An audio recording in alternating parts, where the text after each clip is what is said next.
is July 21st. Sorry for the background noise, it's my AC.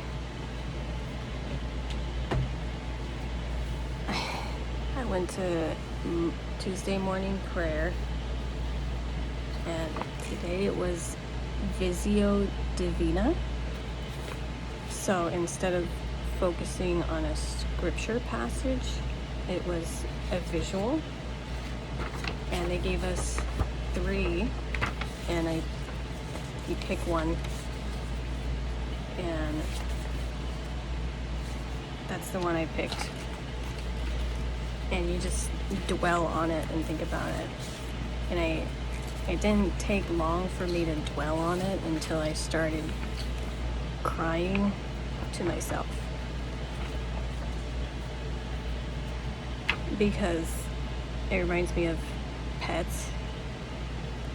And if you've been following along, you know that growing up I've experienced a lot of pet neglect. So it really opened up some wounds there. And I just wanted to, okay, we're not doing this picture, let's do a different picture. Like, that's another picture. But the directions, there's directions. The directions say to just keep going with it, right? So I kept going with it and worked through it. I don't feel like getting into it, because it's kind of really extremely personal. Maybe I'll go into it some other time. And then what did I do? Oh yeah, and then I finished. So I'm in my office right now, which is my bedroom, but the office part of it, I'm gonna try to block the sound more. And today I just finished scanning everything, so that I don't have to take all my paperwork that I've accrued from work since 2020, January 2020. So it's all digitized now. And I'm gonna try to one suitcase this. I bought a suit. I just got back. It's almost 9 p.m. I got here around 8:30. I bought that giant suitcase from Ross down the street. I brought a measuring tape and everything. So hopefully I can just take one checked bag for my year-long trip, and then 2 carry-ons. So that was the end of my day. Oh yeah, so after Tuesday morning prayer, then I scanned a bunch of stuff, and then at around 12:30, me, my mother, and my husband went to UPS to get our legal separation settlement agreement notarized, because I turned in that whole thing last week and it bounced back. Like, they told me I did stuff wrong, and they 2 forms, they told me exactly what was wrong, so I fixed it. But then the 3rd form, which was the biggest form, the last form that includes the settlement itself, it was very vague. They just said it was rejected. So I did a lot of research trying to think of what I was missing. So I totally rewrote it. Anyway, I notarized it too, because I was on a phone with a paralegal from the courthouse, and he said notarizing it wouldn't hurt. So I did that. And then right after that, I went to the post office to get another mailer, pre-stamped mailer, because I needed another one to put all this stuff in. And then I dropped everybody off, and then I went to the courthouse and went straight to the help desk to see my guy. He's always there. and I've asked him like 100 questions.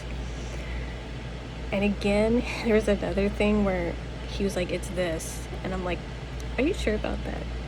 And he's like, yes, I'm confident. And I'm like, you 100% on that. And then it turns out we were both wrong. Because I was thinking, so we worked that out and used a lot of whiteout.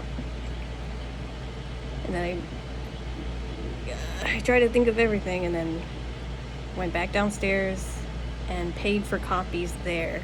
And their copy machine does 75 cents a page. So I spent, I think he said $35. No. 41. No, 31. I think it was like $31 for 2 copies. And then I submitted it, and they didn't tell me anything. They can't legally tell me if I did it right or wrong, the people you hand it over to. And then right after that, I came home around 4 and then did more scanning from 4 to 4:30. Finished that completely, unless I find something else I missed. And then I went to Panera Bread with a family friend and stayed there a really long time, maybe like 2 hours. And she gave me a little going away present. I had a really nice time with her. And then after that, I went straight to Ross to get that suitcase. I think my cat's at the door. I hope you can hear this. And last week I had a scare. Not like a scare, but like, oh no, more stuff that I don't know what to do about. So, I'm trying to get this settlement, this money, to my spouse, right? And so I have a small town bank. Like, I got it when I was living in Tennessee, in a small town. So they're very local to Tennessee. And I've just kept it since I moved back to California. And I'm sorry, this takes forever to get out. So I'm really tired right now. That's why I'm bubbly. Is this bubbly? So yeah, so I was like, okay, let me just go online, go into my online bank account and initiate this wire transfer. And then it turns out they don't even do wire transfers, like, at all. You have to do them in person. And I'm like, well, that's not gonna happen. Because that bank doesn't exist in California or anywhere near her. So I was like, okay, what are the options on this website? And they said you can do electronic transfers. So I'm like, okay. But then it said you can only do electronic transfers to your own banks that you own. So I have a Bank of America account.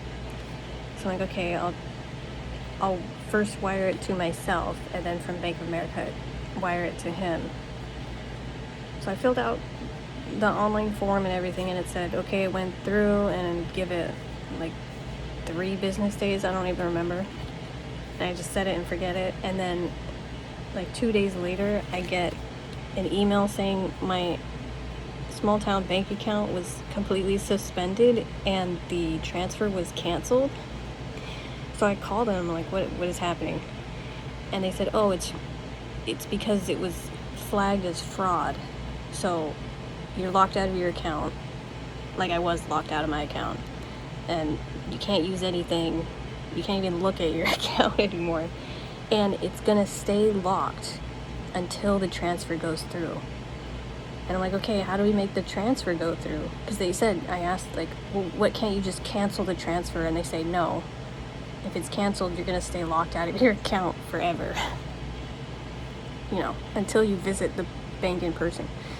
So I'm like, okay, how do we get this transfer to go through? And they're like, okay, you got to come in person. And I'm like, well, the closest branch is over 1,000 miles away, you know?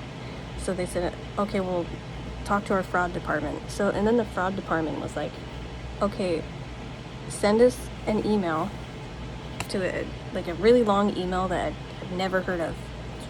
It's sketchy to me. Send us in that email your full account number to Bank of America, your social security number, complete social security number, and a bunch of other very sensitive information. And I'm like, talk about fraud. Like, this is sketchy. Like, you couldn't just ping me, like text me or call me and say, hey, is this fraud? Yes or no? And then I say, no, it's not fraud, it's me. Put it through, right? They didn't do that. Instead, they just locked me out. So I sent the email with all the information they asked for, and then a full 24 hours passed and nothing happened, and I was still locked out of my account. So I'm like, I called them back and I'm like, isn't this like, I think this is very serious that I can't access my account. Like, don't you think it's serious? Like, why is this taking so long? Like, for all you guys know, this is my only source of money, and you're saying I can't even access it or use it at all, so why isn't this taken care of? And I got nowhere with that lady. And then I thought, you know what? Why don't I call the lady in the bank where I used to live in Tennessee, like that exact bank in my city? Maybe she'll remember me. Maybe it's like, I'll just call the bank and see if she's still there, because it's been a while, so I don't know if she's still there. So I called the local branch in the city in Tennessee where I used to live, the town, really. And it's her.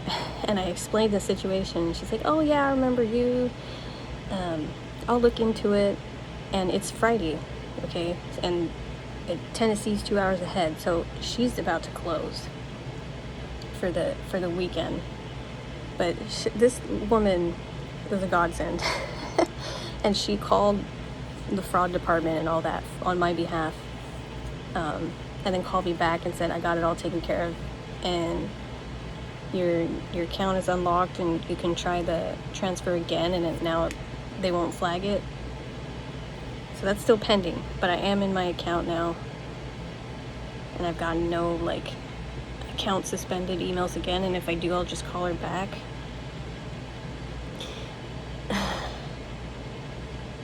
Yeah, and she told me when she was on the phone with them, she said if she hadn't vouched for me, like say, oh, I've physically seen her and I know who I am talking to, like, yes, trust me, I'm a representative, whatever.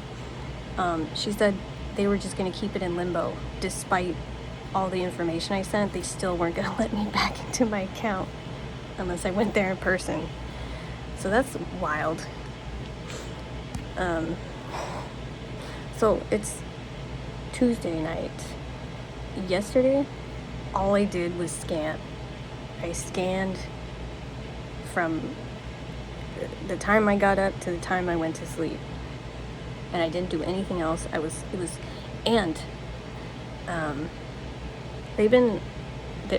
There've been like solar people here installing solar, and the electricity here back in my area in this part of the house has been shoddy, and now it seems maybe it's a little more shoddy. So while I was scanning, I was so afraid that the power was going to go out again, because that keeps happening, that I didn't have AC on. And so I was in here in like 83-degree Fahrenheit weather in my pajamas, just scanning all day and being very sweaty and gross. And so I was really looking forward to the shower this morning, and then the hot water turned off. I don't know why. Maybe someone else was taking a shower, or maybe the dishwasher was running. I really don't know, but the shower was off for like 5 minutes. I mean, the hot water was off for like 5 minutes. And I was like, I really don't want to miss this last Tuesday morning prayer meeting before I leave. So I'm just going to take a cold shower, and I just assumed like the hot water's never coming back, and I'm like already really sweaty from yesterday. So, and I was like, I can do this. Like, people do this all the time in like the military. Like, people rough it. I can rough it. So I took a cold shower and hated it, and then eventually the hot water came back, thankfully.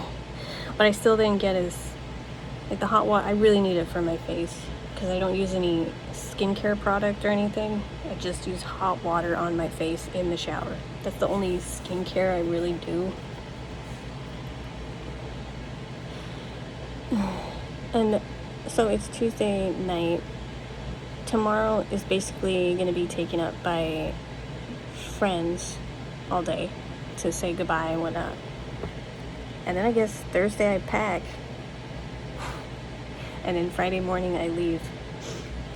And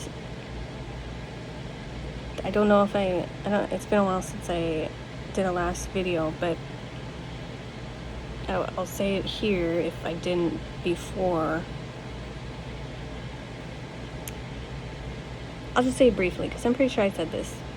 I don't see why I wouldn't have said this. Maybe I didn't say this. So I remember I did a video and like my contact in Japan like contacted me while I was filming, and then I don't think I ever followed up with that to the camera. So I put in my 2 weeks notice, and I told my contact, okay, my last day working is the 17th, and she said, okay, great, you can get a plane ticket for the 17th. And I said no. I didn't feel like I needed to explain myself, but the reasoning was I didn't have any time to pack. I've been working full time, so I need like a week to say my goodbyes and get everything situated here and finalized.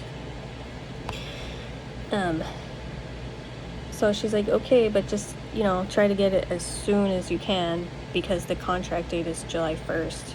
But she didn't. I was like, okay, well, I'm planning to fly out on Friday, which is the 24th. And then she didn't text me for a while and made me nervous. So she and the other lady got back to me, and they basically said the reason they want me to start ASAP was because I'm basically, when I transfer over to them and they become my employer, I have to pay for the full month of July, like the benefit package or whatever, like that's going to get taken out of my paycheck anyway. So they want me to make use of that. So when they told me that, I was like, oh, like, well, it's just going to happen one time, and I'd rather take the full week. I'll like take the cut. I'll just do it, whatever. And then I asked them, follow up, is that all, or was there something else that would like is like a red flag that I really need to be here sooner, or is it just the money coming out of my paycheck? And they didn't give me like a final yes or no on that, but they said next made it seem like no, that was basically all that the issue was. So I said, no, I'm fine with that, just go, I'm gonna do this. And they said okay, or I don't know, I'm paraphrasing. So I bought my plane ticket through Zip Air, and they had 3 packages, and you would think the most expensive package has like everything included from the other 2, but it doesn't. And I got the most expensive package because something about carry-on and check luggage and food, like in-flight meal or whatever. I could have done that, or there was one where it wasn't as good for that, but then you can get a credit for another flight, if I had to cancel. So I didn't do that. So this is a non-refundable ticket. After I purchased this non-refundable ticket, I gotta stop doing that. I thought I learned my lesson, but I guess I didn't. Then they said, oh, okay, so we decided to push your contract back to August 4th. And they said everything should be fine, but there could be an issue with the visa, and we'll keep you posted. So I don't know what to do about that. and they haven't given me the new contract to sign. So maybe that's a good thing. Maybe they're gonna wait until after I get there and then switch the contract over to make sure I get through immigration and all that. I'm not really sure. So maybe immigration will see the current contract that says July 1st. Yeah. So that's kind of a loose end, but that's not really my fault. So I don't care about it.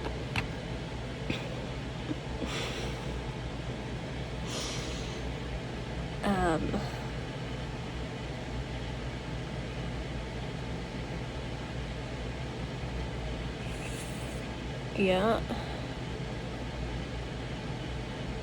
And tomorrow, what I have planned is I'm going to brunch with my best friend and her mother. And then after that, I'm going to drop her mother off back at home. And then I'm going to take my best friend to the beach. I don't know what we're going to do after that. And then in the evening, around 6:30, I think, I'm going to my small group, because I signed up for small groups, and it turns out, and then I went to it, and then it turns out that was the last small group of the summer. So I met these people once. There were 3 women. 2 of them I met once, and that was it. And then the third one, the leader, she told me about, they all told me about Tuesday morning prayer. That's why I started going, because I knew about it, but I didn't know what to expect. But they really hyped it up, so I started going. So I'm gonna go see them. I think the whole point was the leader of the small group, she likes me, so, and she knows that all this stuff is happening to me. Well, she knows that I'm going to Japan. So I think we're all getting together because of that, which is very nice of her.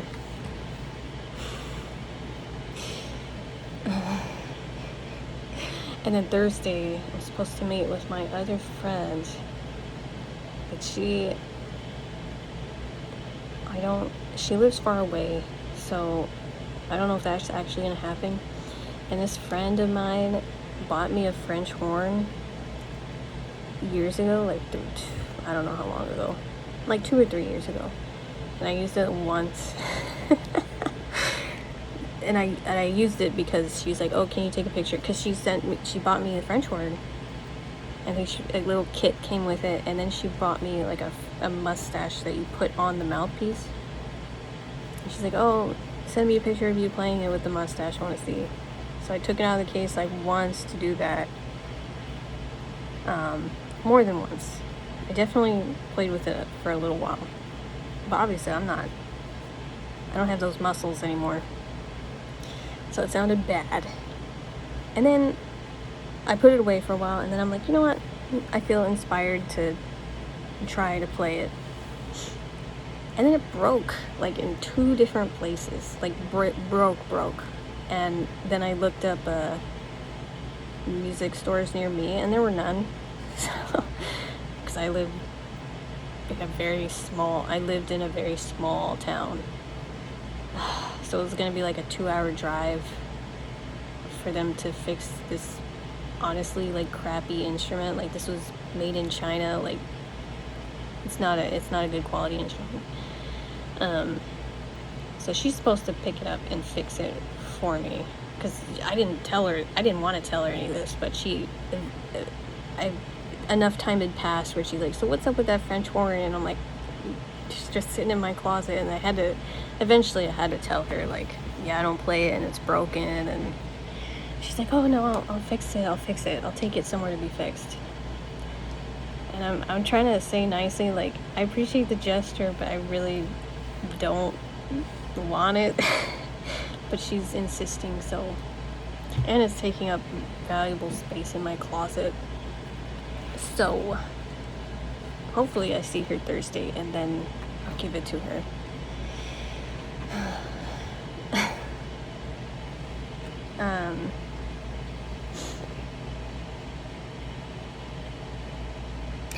Oh yeah, so I wanted to say, like, I don't know if I've ever said this to the camera, but like, what lies beyond Friday is, I can't imagine what it's gonna be like, so it kind of feels like I'm gonna die on Friday.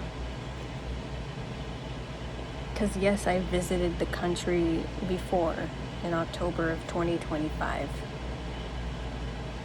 But I planned all that out.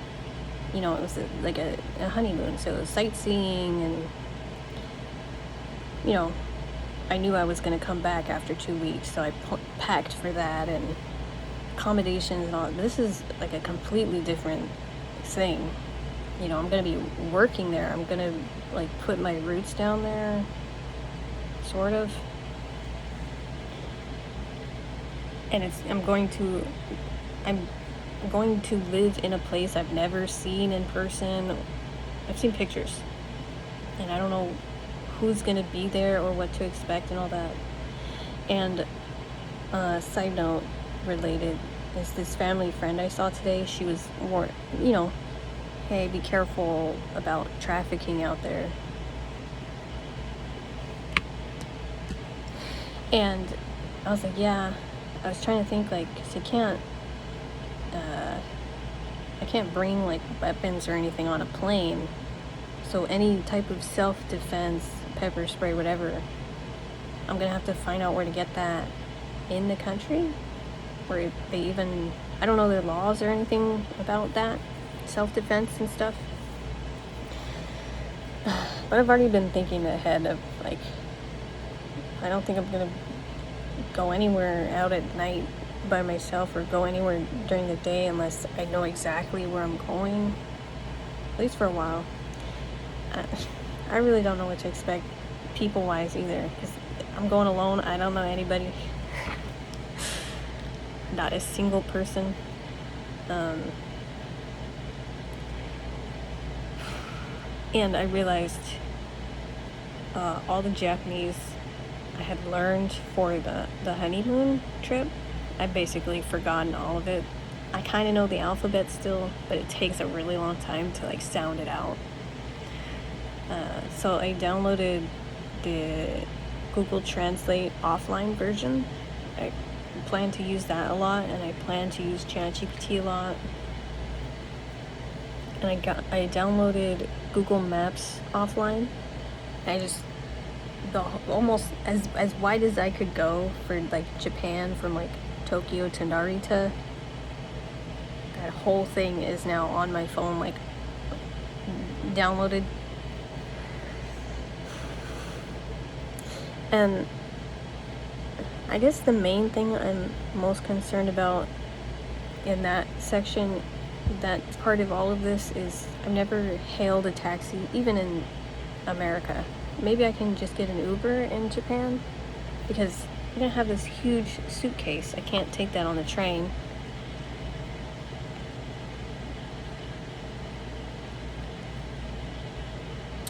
So I gotta figure out how to, I have to figure out how to get from the hotel, which because I didn't, so my move-in is August 1st, which means I have to stay in a hotel from the 24th, 25th there through the night of the 31st. And then after that, I have to figure out how to go from there to 40 minutes away. I think it's like 40 minutes away. Maybe it's longer. Maybe it's 2 hours. I don't remember. And I'm only gonna really have Thursday to pack. And I really hope I don't forget anything. I know, so things, I went to Walmart 2 nights ago. I don't even remember. And I got some stuff, because toiletries, as far as toiletries, I'm really sensitive to sulfates. So toothpaste, body wash, and shampoo. So those are things I bought here because In Japan, I read and I tried to look, they're not labeled as sulfates. It's like sensitive. It's very vague out there. So, and if I do have sulfates on my face, like especially on my lips will just be completely chapped permanently. It's really gross. That's it. This is my lips perpetually chapped. Yeah.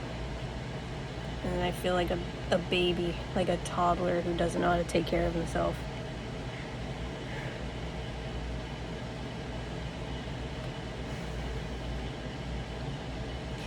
I'm really gonna miss my cats, especially the baby, because she's so clingy.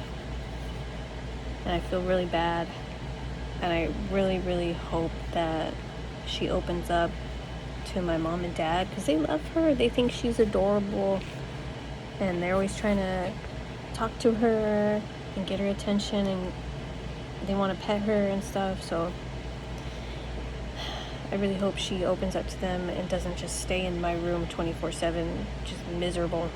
Because she'll do that when I go out places. She'll just stay in here the whole time. But I remember, I'm hopeful, because I remember I went on a work trip once and she was without me and my spouse was there. This was back in Tennessee, and she doesn't like him at all,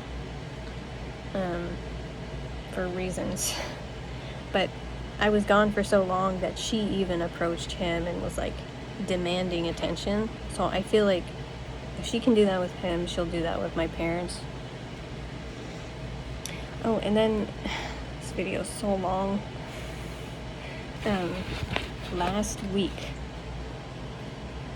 I forget what day,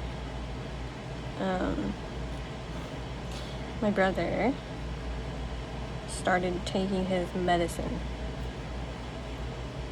The one who lives here, who I talked about in a previous video, or 2 or 3.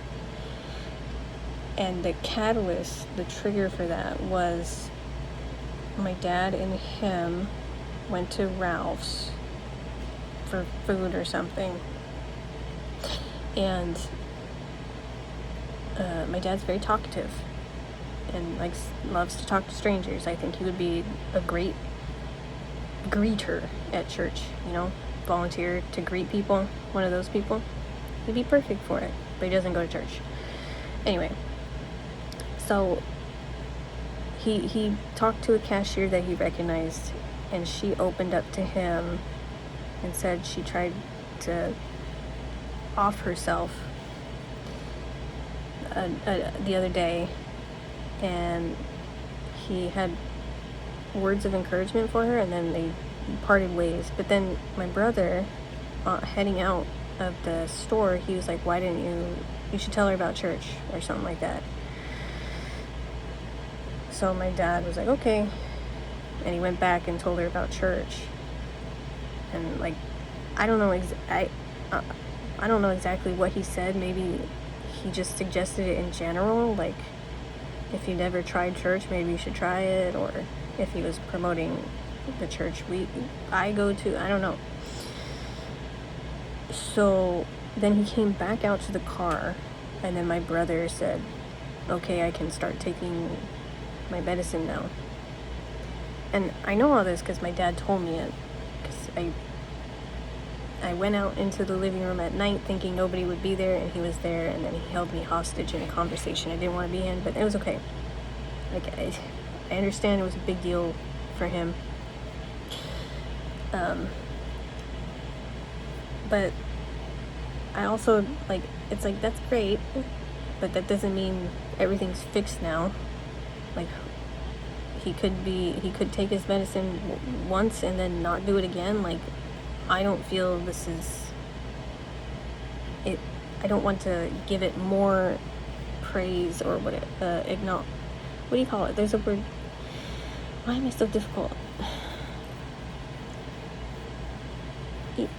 Put the cart before the horse? Jump the gun? I don't know. It's that's great. But then also, there's a lot of stuff I want to tell my dad if he would give me the opportunity. But he knows what I'm going to say, so he doesn't want to talk to me. He doesn't want to talk about anything deep. So, what was I going to say?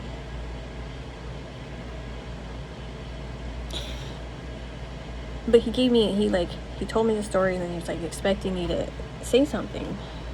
And I was like, it sounds like this is very multi-layered.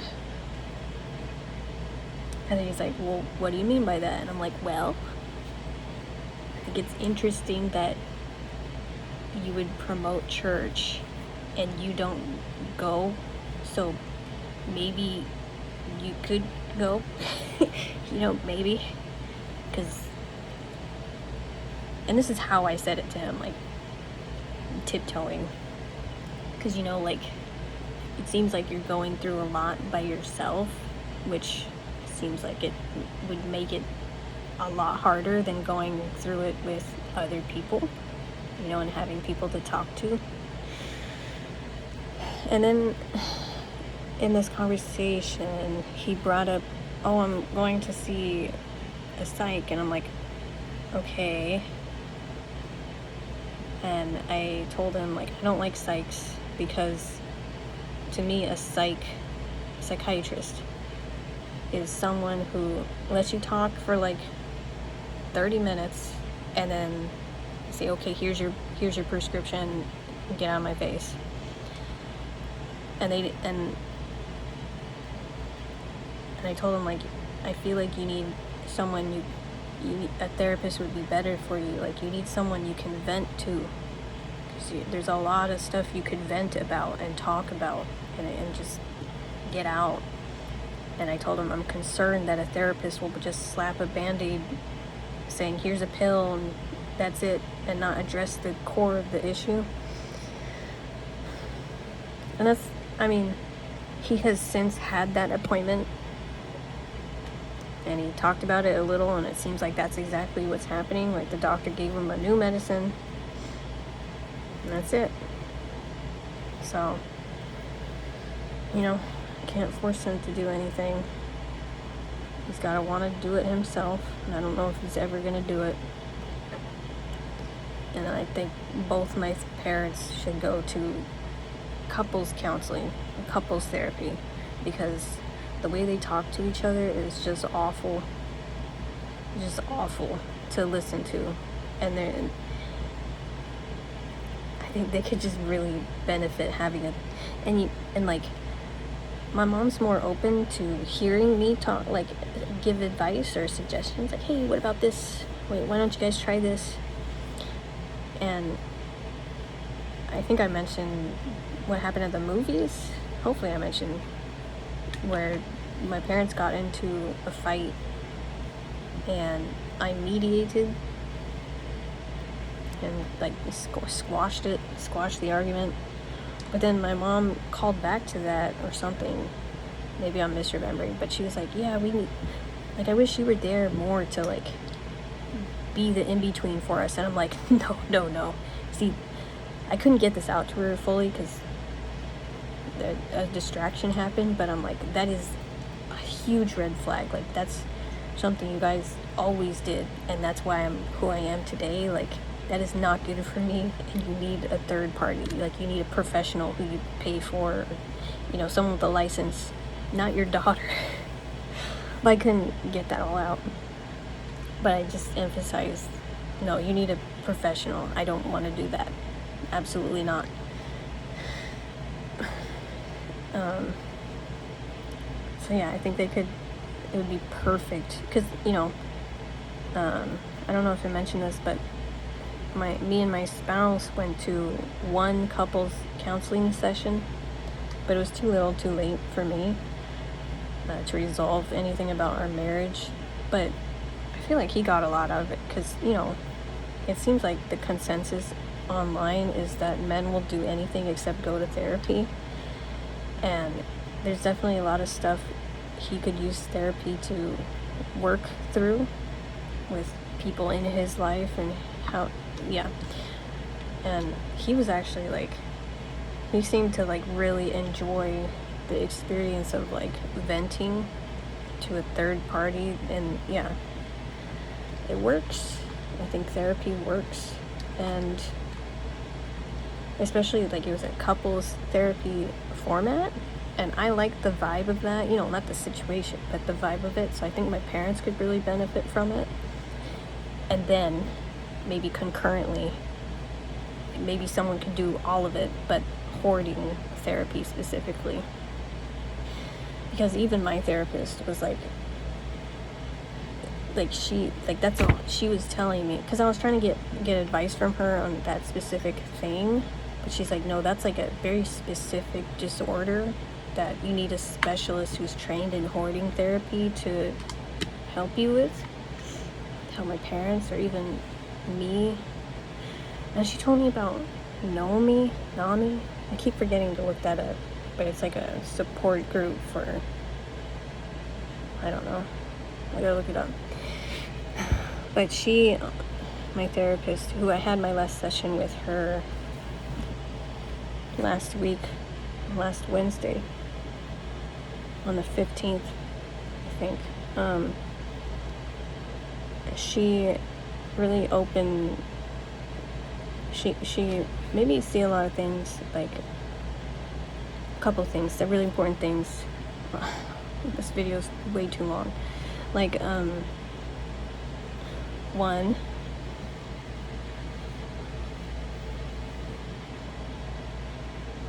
what is it? I'm losing it.